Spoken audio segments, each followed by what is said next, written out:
1,000원 주고 산 녹슨 반지 하나였습니다. 동묘 벼룩시장에서 박옥년 할머니께서 무심코 집어드신 그것이 그분의 인생을 송두리째 흔들게 될 줄은 아무도 예상하지 못했습니다.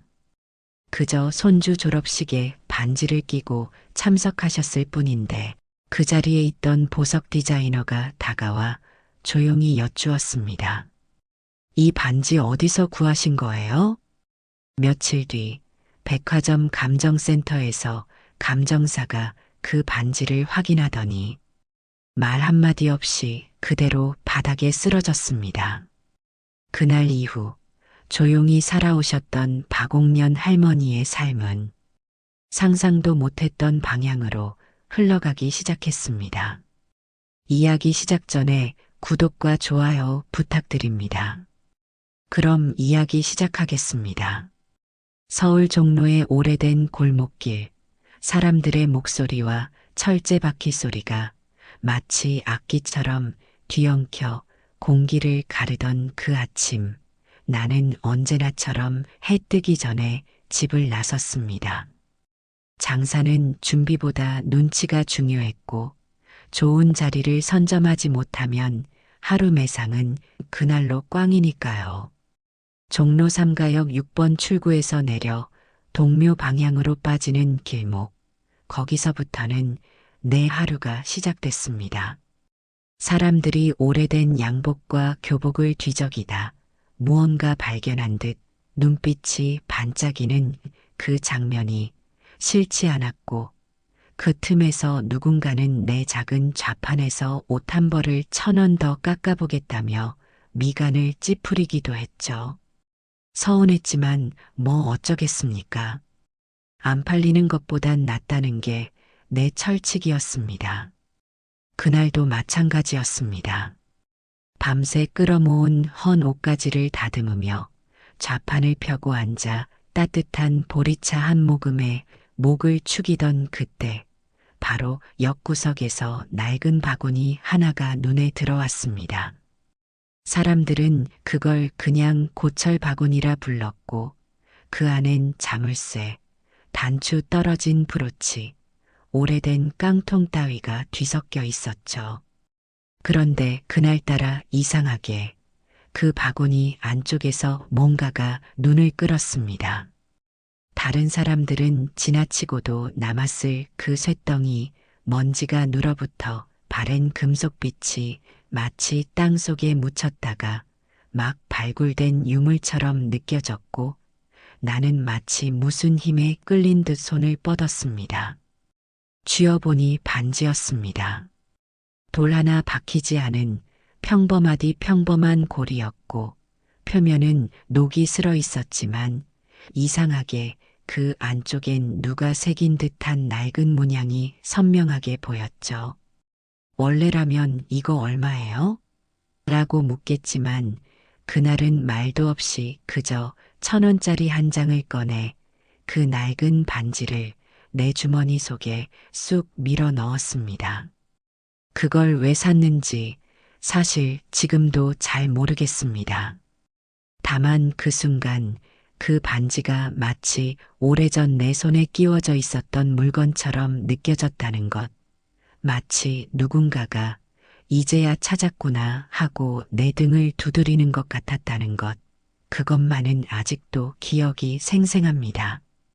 그날 장사는 평소와 다름없이 흘러갔고 헌 와이셔츠 몇 장 팔았을 뿐 큰 수입은 없었지만 가슴 한쪽은 이상하게 간질간질했습니다. 그리고 나는 그날 저녁 그 반지를 손에 끼워 보았습니다. 손가락 마디가 굵어진 나이인데도 꼭 맞았고 그 순간 문득 오래전 잊었던 무언가가 가슴 속에서 사르르 피어오르는 듯했죠.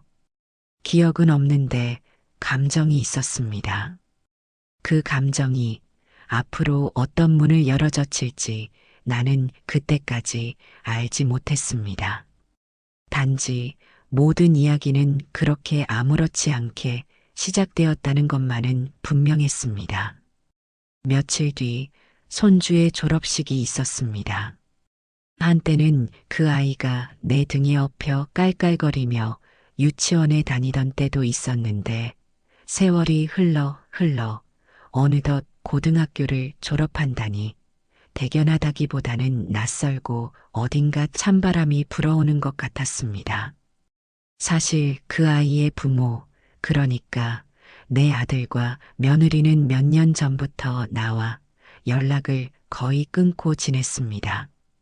무언가 서운한 일이 있었던 것도 큰 다툼이 있었던 것도 아닌데 어느 순간부터 며느리는 내가 집에 오는 걸 불편해했고 아들은 그 눈치를 따라가다 보니 나도 어느새 안 오는 게 도와주는 거다라고 스스로를 설득하게 되더군요. 졸업식 초대장조차 손주가 조심스럽게 직접 들고 와서 내미는 바람에 간신히 알게 되었고 초대장을 받아든 내 손끝에 끼워진 반지가 유난히 낯설게 빛났습니다. 그날 나는 검은 정장에 허름한 회색 코트를 껴입고 지하철을 타고 학교로 향했습니다. 꽃다발을 사기엔 주머니 사정이 여의치 않았고 다만 따뜻하게 삶은 달걀 2개를 손수건에 싸서 가방에 넣었습니다. 고등학생이 그런 걸 좋아할 리 없다는 건 알지만 그 아이가 어릴 때 좋아하던 걸 나는 그렇게라도 기억해주고 싶었으니까요. 학교 운동장은 이미 사람들로 가득했고 다들 들뜬 표정으로 335 사진을 찍느라 분주했지만 나는 어딘가 끼어들 틈을 찾지 못하고 운동장 끝쪽 담벼락 근처 그늘에 조용히 서 있었습니다. 그때였습니다. 누군가 내 앞에 다가와 멈춰 섰고 나는 고개를 들었습니다. 화사한 코트를 입고 고급스러운 진주 귀걸이를 찬 중년의 여성이 내 손을 내려다보고 있었습니다. 그녀의 시선은 다른 데가 아니라 내 손가락에 낀 그 녹슨 반지에 고정되어 있었고 나는 무심결에 손을 움츠렸습니다. 이거 혹시 어디서 구하셨어요? 그녀는 조용하지만 단호하게 물었습니다. 나는 괜히 부끄러운 듯 그냥 동묘 벼룩시장 같은 데서 샀어요. 1,000원 줬어요. 별건 아니에요. 웃으며 말했지만 그녀의 눈빛은 웃고 있지 않았습니다. 그녀는 명함을 내밀었고 나는 얼떨결에 그것을 받아 가방 안쪽에 넣었습니다. 그 명함엔 김서진, 보석 디자이너, 주엘리스 주얼리라는 글씨가 금박으로 인쇄돼 있었고 뒤에는 손글씨로 전화번호와 꼭 연락주세요. 진심입니다라는 문장이 적혀 있었습니다. 나는 손주와 눈을 마주칠 틈도 없이 졸업식이 끝나자마자 조용히 학교를 나섰습니다. 하지만 그날 밤 그 반지는 유난히 무거웠습니다. 마치 내 손가락이 아니라 내 과거 어딘가에 껴있는 듯한 이질감이 들었고 그 여자의 눈빛이 자꾸 떠올랐습니다. 왜 그랬을까요? 그 반지 안쪽 빛바랜 무늬가 그날따라 또렷하게 드러나고 있었습니다. 며칠을 고민했습니다. 그 명함을 다시 꺼내볼까 말까, 그냥 버려버릴까, 아예 모르는 일로 하고 다시 동묘로 나가 예전처럼 살아갈까? 하지만 어쩐지 반지는 하루가 다르게 내 손가락에서 무게감을 키우는 듯했고 밤이 깊을수록 손끝이 간질거려 잠에서 자꾸 깨는 일이 반복되었습니다. 마치 그 반지가 나를 가만두지 않겠다는 듯이 매일같이 속삭이고 조용히 울리는 것 같았습니다. 결국 나는 전화를 걸었습니다. 한참을 망설이다가 손주 이름을 떠올리며 그래도 이젠 뭔가 달라져야 하지 않겠냐며 스스로를 설득했고 김서진 씨는 전화를 받자마자 놀란 듯한 목소리로 기다리고 있었다고 말했습니다. 그녀는 다짜고짜 백화점 내 고급 보석 감정센터에서 만날 것을 제안했고 나는 그 말만 듣고 가방 속에 반지를 담아 전철에 몸을 실었습니다. 도착한 곳은 번쩍이는 조명 아래 진열장마다 수천만 원짜리 보석이 반짝이는 곳이었습니다. 입구에서 김서진 씨를 만났고 그녀는 제가 잘 아는 분이 있어요. 이 반지의 진짜 정체를 알아낼 수 있을 거예요 라며 나를 안쪽 상담실로 안내했습니다. 하얀 장갑을 낀 감정사는 반지를 받아들며 익숙하게 루페를 꺼내 눈에 대었고 나는 그가 조용히 숨을 들이마시는 모습을 뚫어지게 바라보았습니다. 그런데 이상했습니다. 그의 눈이 떨렸고 루페를 든 손이 미세하게 흔들리더니 이내 입술이 바짝 말라붙은 듯 말없이 몇 번이며 침을 삼키는 모습이 보였습니다. 그는 말도 없이 루페를 놓고 뒷걸음질을 치듯 일어서더니 서랍 속에서 무언가를 꺼내더니 반지를 다시 조심스레 확대경 아래 놓고 한참을 들여다보다 갑자기 이게 여기에 있을 리가 없는데 중얼거리더니 그대로 뒤로 휘청이며 쓰러졌습니다. 상담실은 순간 정적에 잠겼고 김서진 씨가 놀라 급히 다가가 감정사를 흔들며 이름을 불렀지만 그는 축 늘어진 채 바닥에 쓰러져 의식을 잃은 상태였습니다. 직원이 달려왔고 백화점 보안팀까지 출동해 상황은 순식간에 통제되었으며 나는 그 혼란의 한가운데에 어쩔 줄 몰라 서 있었습니다. 무엇 하나 잘못한 것도 없는데 나 때문에 이런 일이 벌어진 것 같은 미안함에 괜히 손끝이 시렸고 감정용 책상 위에 놓인 내 반지가 마치 범죄의 장거물처럼 느껴졌습니다. 잠시 후 도착한 다른 감정사가 조용히 반지를 들고 사무실 안쪽으로 들어갔고 김서진 씨는 내게 다가와 이건 그냥 오래된 반지가 아니에요. 지금 이 순간 누군가가 이걸 찾고 있을 수도 있어요 라고 말했습니다. 그녀는 이 반지가 단순한 골동품이 아니라 제2차 세계대전 직후 유럽 왕가에서 도난된 유산 목록에 등재돼 있던 사라진 반지와 구조와 문양이 완벽히 일치한다는 사실을 알려주었습니다. 나는 말문이 막혔고 숨을 쉬는 것조차 조심스러웠습니다.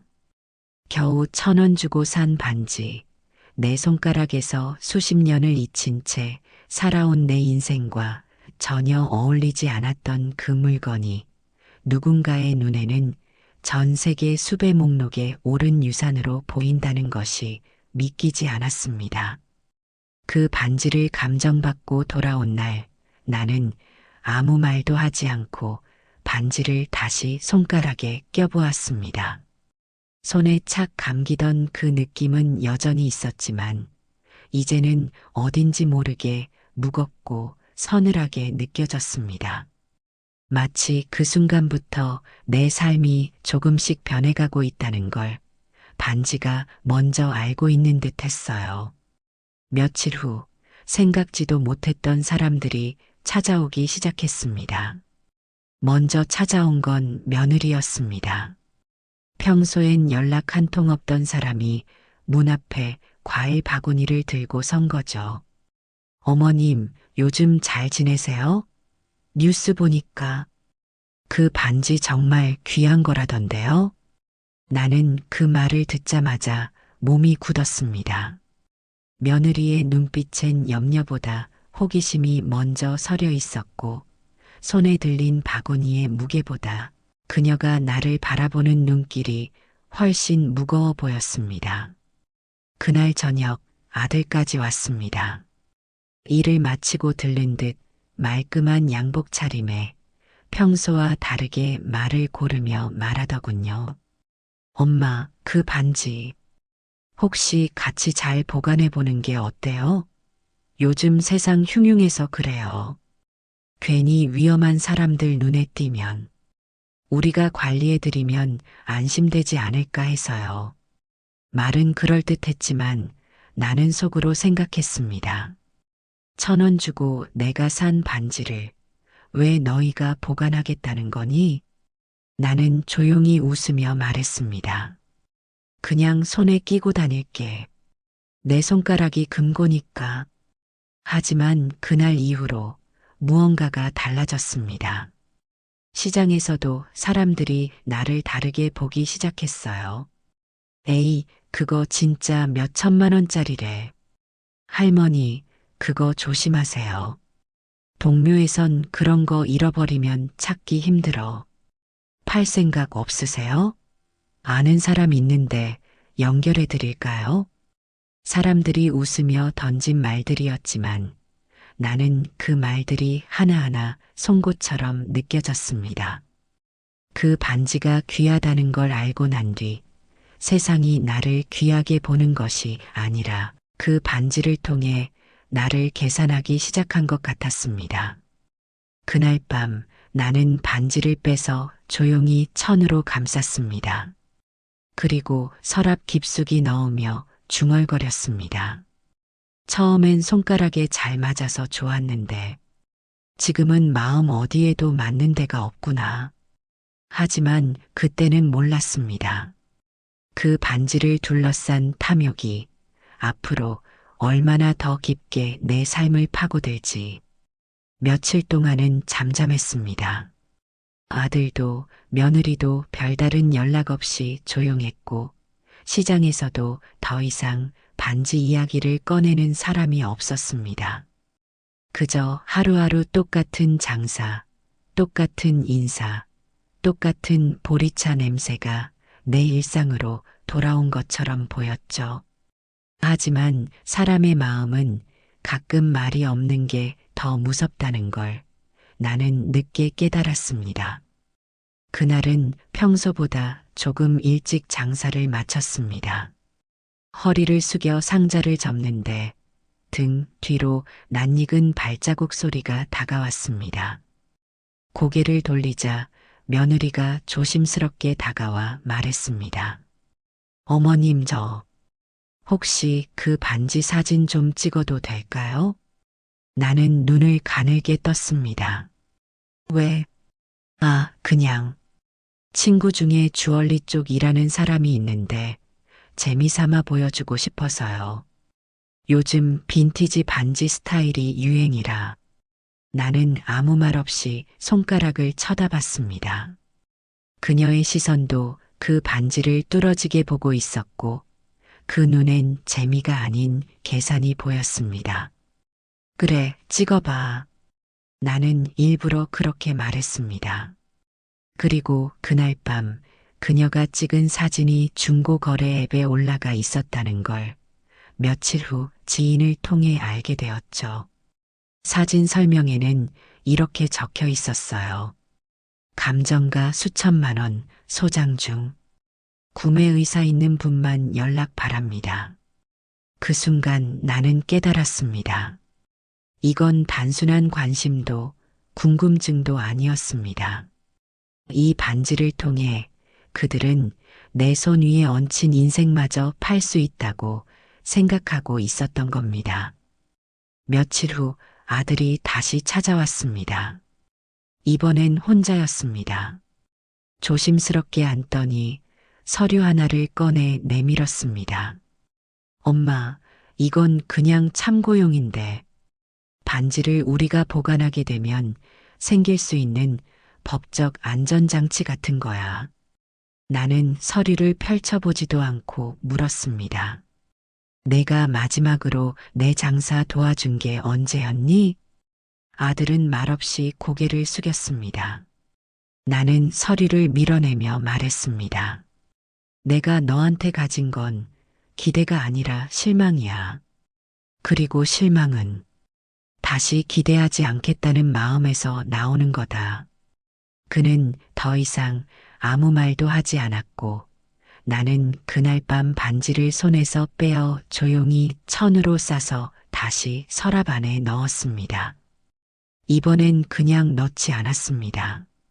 그 반지를 품에 안고 동묘 뒷골목 작은 법률사무소를 찾아갔습니다. 저기요, 혹시 반지를 남에게 강제로 빼앗기지 않으려면 어떤 준비를 해야 하나요?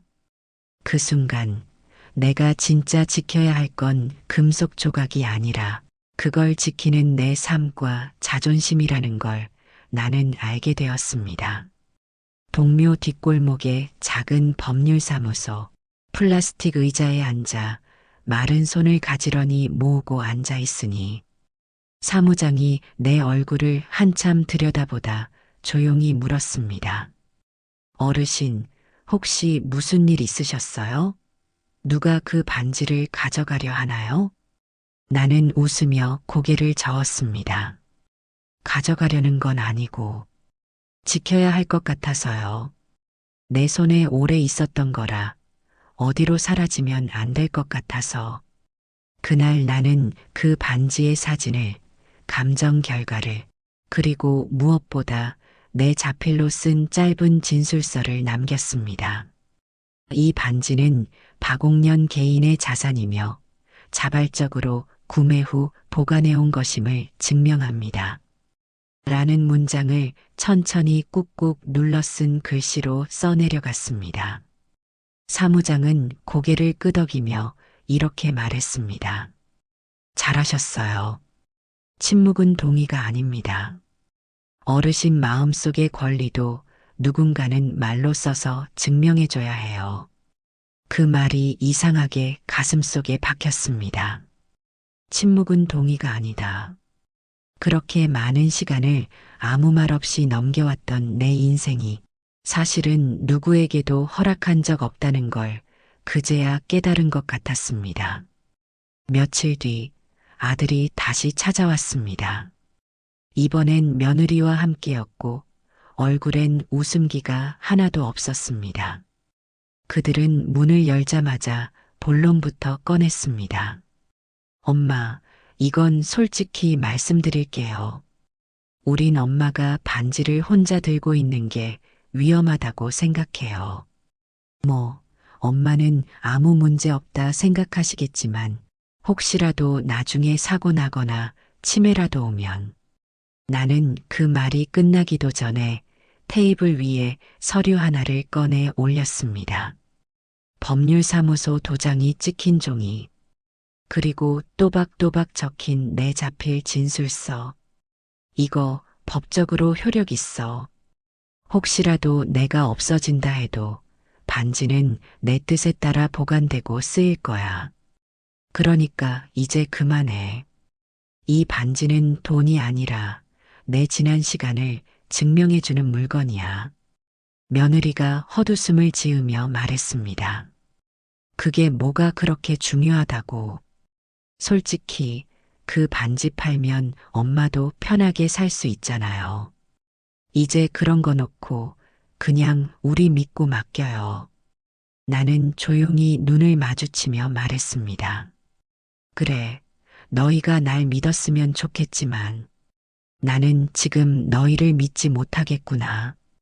그 말에 며느리는 얼굴을 돌렸고 아들은 무겁게 고개를 숙였습니다. 그들이 떠난 후 나는 다시 한번 반지를 꺼내 손에 끼워 보았습니다. 그날 이후 나는 매일같이 반지를 손에서 빼지 않았습니다. 찬물로 설거지를 하면서도, 시장 좌판을 정리하면서도, 사람들과 인사를 나눌 때도 꼭 반지를 손가락에 끼운 채 있었죠. 마치 내 이름표처럼 누구에게도 말하지 않아도 내가 누구인지 기억하게 해주는 증표처럼 말이에요. 그런데 이상한 일이 벌어졌습니다. 동묘시장에서 내 물건을 사던 단골이 어느 날 슬쩍 말을 흘렸습니다. 할머니, 아드님이 요즘 이 반지 일로 여기저기 알아보시던데요. 어딘가에 감정 맡기셨다던데. 나는 말없이 고개를 끄덕였습니다. 아들이 몰래 반지 사진을 다시 퍼뜨린 겁니다. 심지어 중고 보석 커뮤니티에 가족이 소장 중인 세계유산 반지라는 설명과 함께 판매 희망 가격까지 붙였다는 얘기를 듣게 되었죠. 그날 밤 나는 방 안에 앉아 조용히 불을 껐습니다. 어둠 속에서 반지만 유독 빛났고 나는 그걸 천천히 손에서 빼어 품에 안았습니다. 그리고 생각했죠. 이 못된 것들 절대로 안 뺏긴다. 이 반지는 내 거야. 나는 그렇게 마음을 다잡고 이틀 동안 어디에도 나가지 않았습니다. 시장에도 나가지 않고 복지관 문도 열지 않았습니다. 사람들과도 말을 아꼈고 핸드폰은 진작 꺼두었죠. 그 반지를 내 손에서 뺏어가려는 사람들이 결국은 나의 가족이라는 사실이 무서운 것이 아니라 서글펐습니다. 하지만 그들은 포기하지 않았습니다. 며느리는 그 다음 주말 갑작스레 들이닥쳐 반찬이 담긴 검은 봉지를 들고 들어왔습니다. 말은 따뜻했습니다. 어머님 요즘 식사 잘 챙기세요? 이거 된장국이에요. 제가 직접 끓였어요.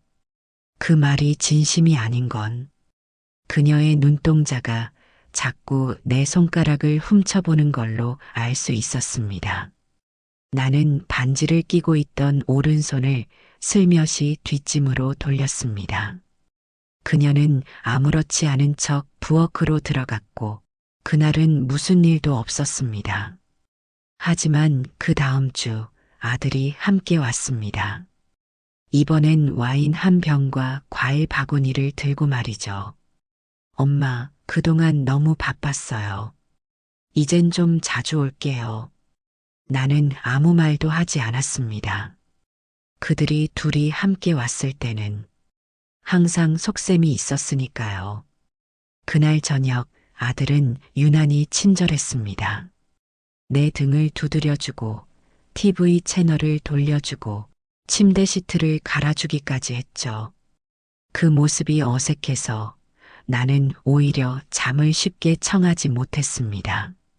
밤이 깊어졌고 부엌에서 냄비 뚜껑 여닫는 소리가 났습니다. 나는 이상하다는 생각에 자리에서 일어나 조용히 방문을 열었죠. 그리고 그 순간 나는 봤습니다. 아들이 조심스럽게 내 방 책상 서랍을 열고 있는 모습. 그 옆에서 며느리는 스마트폰 불빛을 비추며 속삭였습니다. 여기야. 저 서랍이었어. 어머님이 어제 반지 천에 싸서 넣는 거 내가 봤어. 나는 멈춰섰습니다. 두 다리가 떨렸고 숨을 크게 들이마셨습니다. 하지만 목이 메어 아무 소리도 나오지 않았습니다. 서랍이 열리는 소리, 천을 들추는 소리, 그리고 그 반지를 쥔 아들의 조용한 외침. 맞다. 이거야. 나는 조용히 뒤로 돌아섰습니다. 무릎이 휘청했지만 다리가 꺾이지 않도록 안간힘을 썼습니다. 그 순간 눈물이 났습니다. 화가 나서가 아니라 이제는 정말 내 아들이 아니라는 사실을 인정하게 된 순간이었기에 그들은 내가 깨어 있었던 걸 몰랐습니다. 그날 밤 반지는 조용히 내 손에서 사라졌고 나는 침대에 누운 채 이불 속에서 손을 꼭 움켜쥐었습니다. 텅 빈 손가락의 감촉이 그 어떤 상실보다 선명하게 느껴졌습니다. 그 반지를 잃은 게 아니라 내 자식을, 내 피부치를, 내 신뢰를 잃은 것이었습니다. 하지만 그들은 몰랐습니다. 내가 그 반지를 며칠 전 이미 다른 반지로 바꿔놨다는 걸요. 내가 그들의 눈빛 속에서 탐욕이 아니라 사냥을 본 그날 밤 나는 잠이 오지 않아 한참을 뒤척이다가 작은 보관함을 꺼냈습니다. 그 안에는 예전에 동묘에서 주워서 장난감 상자에 넣어두었던 값싼 모조 반지가 하나 있었거든요. 도금은 벗겨지고 무늬도 어설펐지만 겉모습만 보면 얼핏 비슷해 보였습니다. 나는 진짜 반지를 헝겊에 싸서 내가 직접 만든 고무신 밑창 사이에 깊이 숨겼습니다. 그리고 서랍 속엔 그 가짜 반지를 천에 감아 조심스럽게 넣어두었죠. 정말 이상했어요. 그 일을 하고 나니 숨이 편하게 쉬어졌습니다. 그들은 며칠 후 내게 다시 찾아왔습니다. 이번에는 예전처럼 웃지도 않았고 문을 열자마자 바로 거실 의자에 털썩 앉았습니다. 입은 웃지 않았고 눈은 더더욱 웃지 않았습니다. 며느리는 차갑게 물었습니다. 어머님, 혹시 반지 어디 딴 데 두셨어요?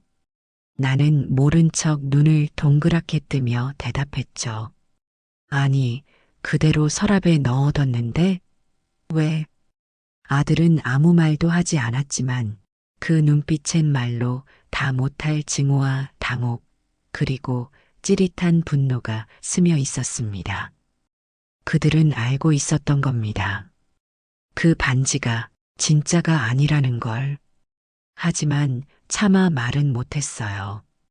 그건 인정하는 순간 그들이 도둑질했다는 걸 인정하는 꼴이 되니까. 그때 며느리의 눈빛이 나를 꿰뚫듯 바라봤습니다. 그 눈빛에는 이렇게 쓰여 있었죠. 어떻게 그 반지를 바꿔놓을 생각을 했지? 참 나이 들어서 욕심만 많아졌나 봐. 나는 속으로 조용히 웃었습니다. 그래, 맞아.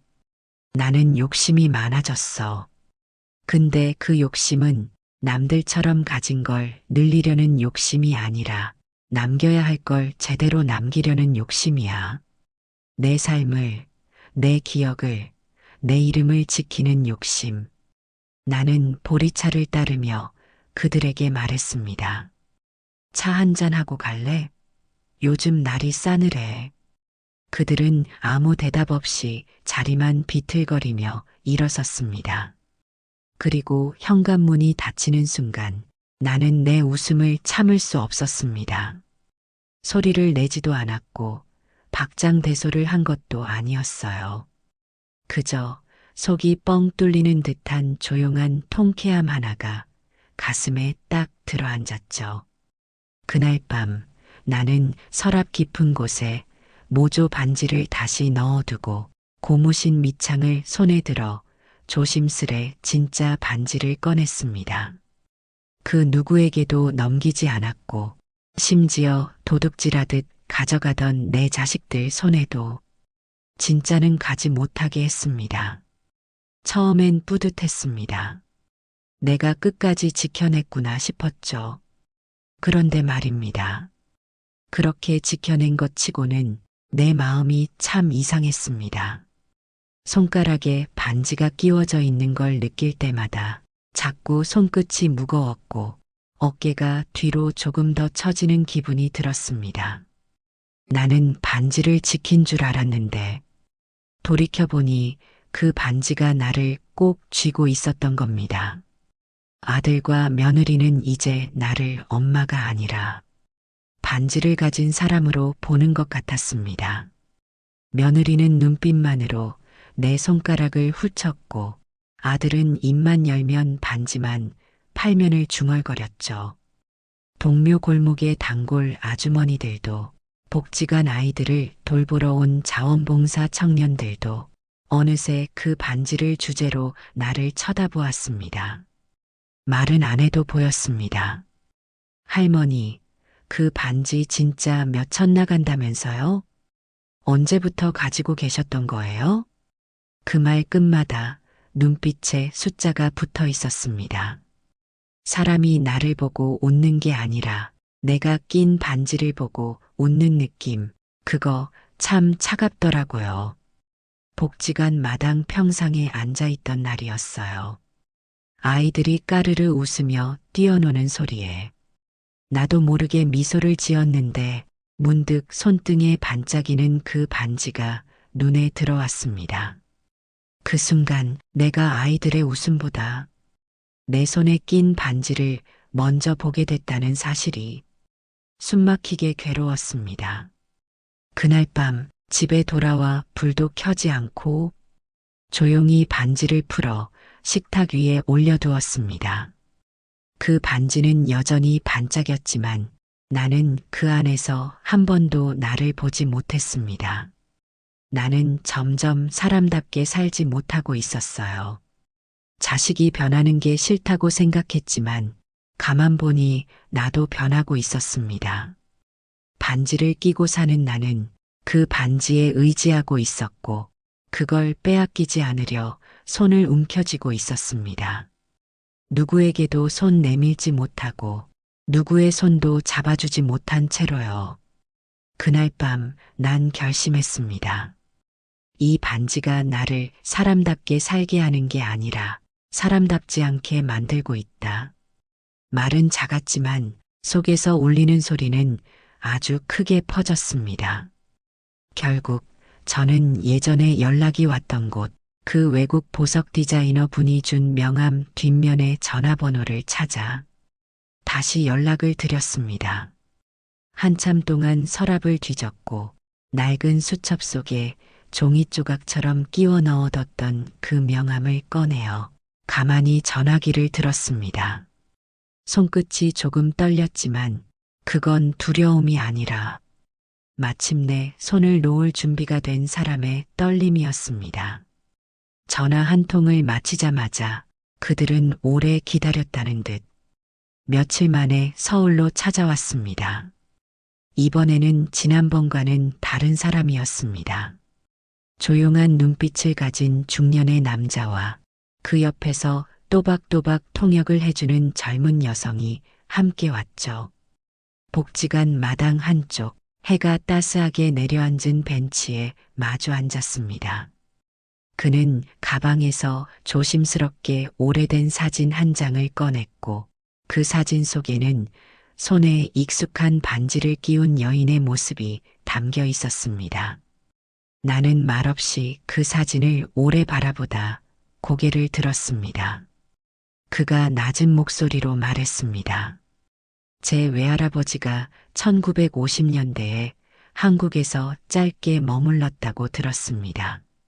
전쟁이 시작되기 전에 가족의 가보였던 반지를 그때 잃어버리고 돌아오셨다고요. 할머니 손에 있던 그 반지가 저희 가족이 그토록 찾고 싶었던 바로 그 물건입니다. 나는 고개를 천천히 끄덕였습니다. 그 사람은 반지를 달라고 말하지 않았습니다. 그저 사진과 함께 내게 건넨 건 긴 시간 동안 잃어버린 무언가를 조용히 찾고 있는 사람의 간절한 눈빛이었습니다. 나는 말없이 자리에서 일어나 내 방으로 들어가 작은 보자기에 싸둔 반지를 꺼냈습니다. 그 반지는 참 오래도 내 곁에 있었지만 이제는 놓을 준비가 되어 있었습니다. 그의 손 위에 반지를 조심스럽게 올려놓으며 나는 조용히 말했습니다. 이 반지 덕분에 많은 걸 지켰어요.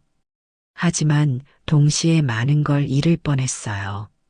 내가 누구인지, 어떻게 살아왔는지, 왜 혼자서도 괜찮았는지까지 잊어버릴 뻔했거든요. 이젠 알겠어요. 반지가 중요한 게 아니라 반지를 놓을 수 있는 사람이 되는 게 더 중요하다는 거요. 그 사람은 내 말을 가만히 들은 뒤 고개를 숙이며 작은 상자 하나를 꺼냈습니다. 그 안에는 유럽 왕복 항공권과 함께 손으로 쓴 짧은 편지가 들어 있었습니다. 언젠가 유럽에 오시게 된다면 꼭 저희 가족이 머물던 마을에 들러주셨으면 합니다.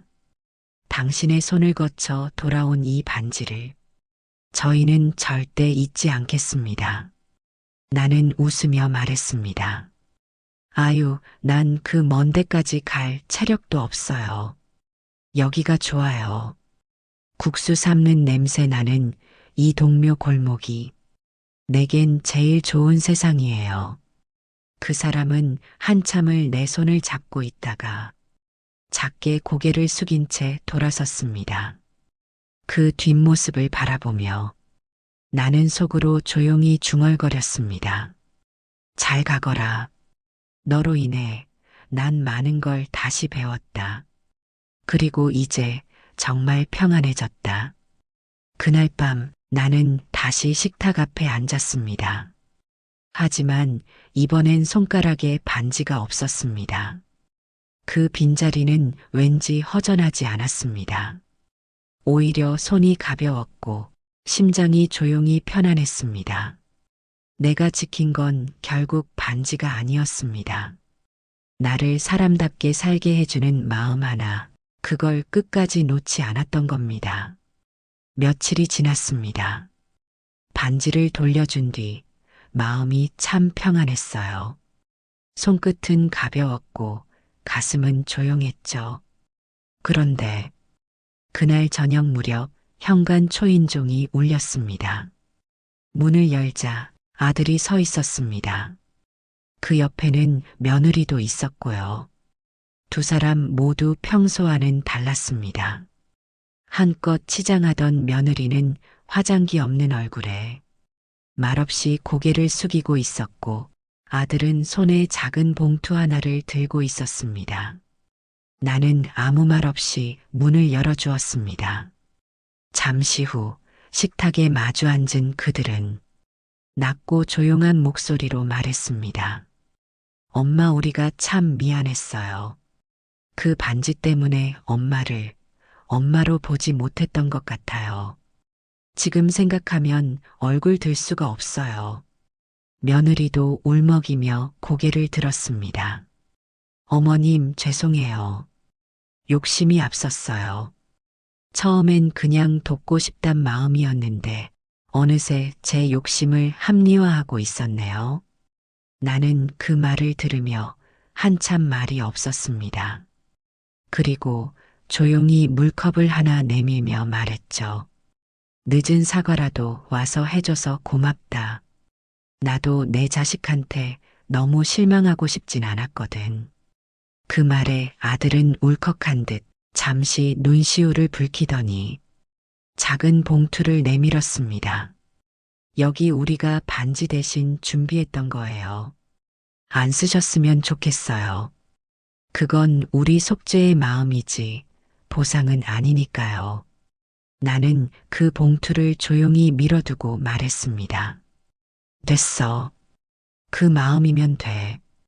그 마음이 내게는 그 어떤 반지보다 귀해. 그리고 천천히 손을 내밀었습니다. 아들의 손, 며느리의 손을 한 번에 가볍게 감싸쥐었습니다.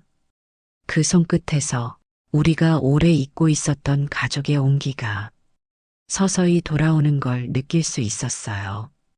며칠 뒤 복지관에는 작은 간판이 걸렸습니다.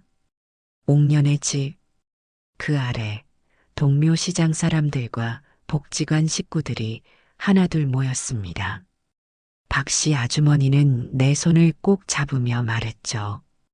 언니가 그런 보석을 지키기보다 이렇게 사람을 지켜준 게 더 멋진 일이야. 청년 봉사자는 눈을 반짝이며 말했습니다. 할머니, 저희가 그 반지 이야기를 아이들 책으로 써볼까 해요. 손에서 놓을 줄 아는 용기에 대해요. 국수가게 사장은 국수 한 그릇을 내밀며 웃었습니다. 이건 아무리 비싼 반지보다 낫지. 언니, 한 그릇 뜨끈하게 먹고 가. 나는 웃었습니다. 그리곤 천천히 말했습니다. 그 반지는 이제 없지만 내 손은 더 가벼워졌고 내 마음은 더 넓어졌어요. 복지관 마당에 아이들이 뛰어놀았고 바람에 작은 종이꽃이 나부꼈습니다. 그 가운데 서서 나는 천천히 고개를 들었습니다. 나는 부자도 아니고 가난한 사람도 아니에요. 그냥 지금 이 삶이 좋습니다. 누구도 가져가지 못하고 누구도 대신 살아주지 않는 이 내 이름으로 사는 삶. 햇살이 따뜻하게 내려앉았습니다. 나는 마지막으로 미소 지으며 아이 하나의 머리를 조용히 쓰다듬었습니다. 그 순간 가장 빛나던 건 내 손에 있던 반지가 아니라 내가 지켜낸 마음 하나였다는 걸 나는 분명히 알고 있었습니다.